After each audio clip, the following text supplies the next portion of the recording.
Ben Ağrı Merkez Başköy Köyü Cemil Özbey.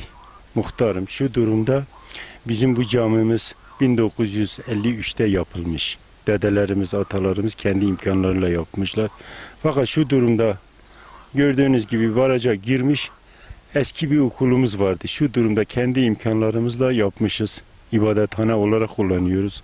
Şu durumda minaremiz yok. Hocamız var. Yani köyü kendi imkanıyla yapmış. İkinci bir sefer bir de köyün diğer sorunları ben sana söyleyeyim. 2-3 seneden beri bir 10-15 tane evimiz suyun içindedir. Müracaat ediyoruz, dilekçelerimizi veriyoruz. Bir türlü devlet bir çözüm bulmuyor. Bu vatandaşlar şu sırada kendi imkanlarıyla gitmişler, Ağrı'da kirada oturuyorlar. 3-4 seneden beri gidip geliyorum, Erzurum'a gidiyorum, Ağrı'ya başvuruyorum, bir türlü bir çözüm bulamıyoruz. İkinci bir sefer bu köy haliyle yolları kapalı. Şu durumda ahırlara hayvanlar doğru dürüst girmiyor. Yarın öbür gün bir insan yahut da bir hayvan yahut da bir çocuk bu baraja girse, peki bunun tanzimatı, bunu kim ödeyecek? Kim bize bu sorunu çözecek? Bir türlü çözüm bulamıyorum. Ben 5-6 sefer Erzurum'a gitmişim. Ankara'ya dilekçemi vermişim. Devamlı bu devlet su işlerine girmişim. Şu durumda 32 parselimiz gelmiş. Arsa olarak gelmişler.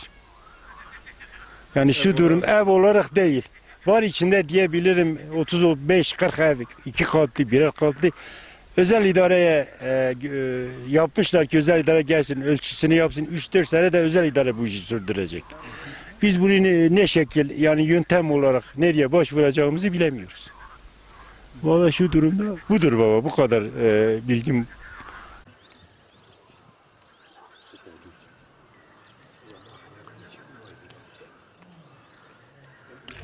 Yaptığımız cami budur.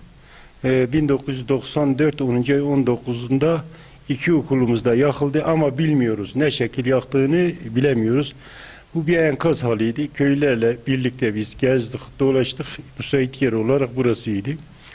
Burası kendi imkanlarımızla yapmışız. Şu durumda 2 seneden beri kadrolu hocamız var.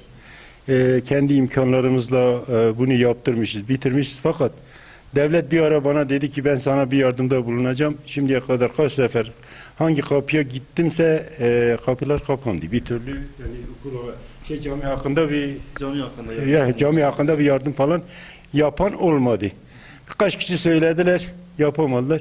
Köylü kendi imkanlarıyla şu durumda şu camiyi şu şekil şu aşamasına getirmiş. Allah'a şükür ibadetimizi yapıyoruz. Hocamız var. Minaremiz yok. Vallahi devletten bir yardım talep etsek ben tahmin etmem, yine de geri çevirirler. İmkan yapamazlar çünkü. Budur vallahi, bu kadar baba.